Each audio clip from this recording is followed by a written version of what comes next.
السلام عليكم.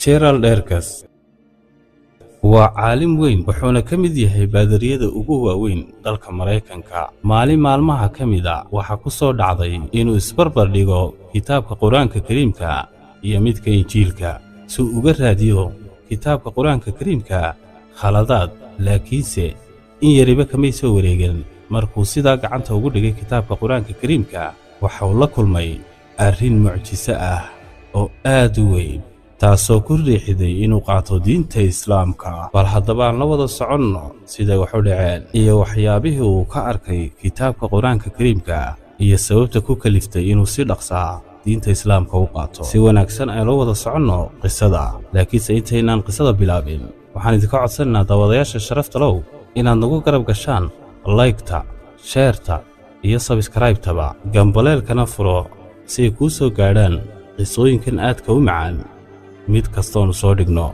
annagana waxaad naga heli doontaan fiidiyoyo idin cajab geliya insha Allah. waxaan arkay muslimiintu nolosha ay ku nool yihiin in ay tahay mid wax laga barto. alxamdulillaah, xiriirkaygii ugu horeeyey aan la sameeyey ummaddaas wuxuu ahaa xaqiiqo ku dayasho mudan oo aad baan oran karaa anigu oo ku tusaysa sidai u nool yihiin islaamku. mar kastoo aan arko waxaan nafteyda aan ku horan jiray talow halkee bay ka keenay arrimahan oo dhan. run ahaantii waxay ku nool yihiin nolol akhlaaq wanaagsan, ku dayashana mudan oo deggan.